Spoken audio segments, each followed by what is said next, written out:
एक नई दवा आई है जिसमें डॉक्टर साहब ने कहा है कि संभावना है कि 20% खाओगे तो ठीक हो सकता है, पूरा गारंटी नहीं है। तो आप क्या कहिएगा कि चलिए तो एक्सपायर है, कम से कम 20% वाला ट्राई तो कर लेते हैं। तो जन सुराज वही नई दवा है। अरे भाई फेल भी होगा, कम से कम जो पहले से जांचा परखा पिटा हुआ है उसको तो हटाओ। बिहार में आदमी ऐसे कहता है हम आप पर काहे भरोसा करें। अरे भाई तो जो तुमको लूट रहा है उसी पर करते रहो।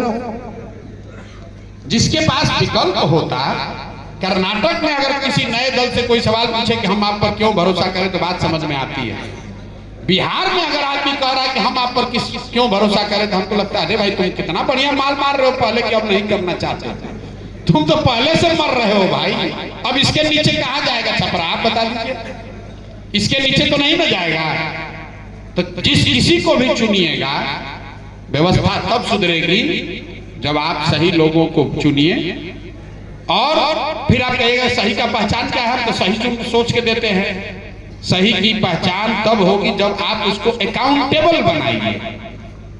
संविधान बनाने वाले लोग या देश पूरे दुनिया में लोकतंत्र की परिकल्पना करने वाले लोग बेवकूफ थोड़े थे कि कहे कि 5 वर्ष में चुनाव होगा, 15 वर्ष में क्यों नहीं चुनाव होगा, 3 वर्ष में क्यों नहीं होगा। ये क्यों 5 वर्ष का नियम है? क्योंकि 5 वर्ष सफिशिएंट टाइम है किसी को ये दिखाने के लिए कि वो काम कर सकता है कि नहीं। और 5 वर्ष आपके लिए एनफ टाइम है किसी को एसेस करने के लिए कि आदमी हमको काम कर रहा है कि ठग रहा है। और 5 वर्ष इतना भी लंबा नहीं है कि आपका जीवन बिगड़ जाए।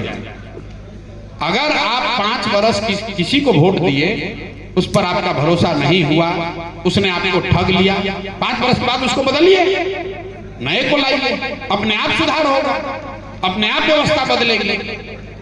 भाई अभी जो चुनाव लड़ने आ रहा है वो ये नहीं देख रहा है कि छपरा में हम रोजगार दिए कि नहीं, कि हमने स्कूल खोला कि नहीं, नाली बनवाया कि नहीं, कि महिलाओं की सुरक्षा की कि नहीं। वो जोड़ता है क्या, कितना राजपूत, कितना वैश्य, कई गो कुशवाहा, कई गो पासवान। तो भैया हमारा हो गया 6,50,000 हमारा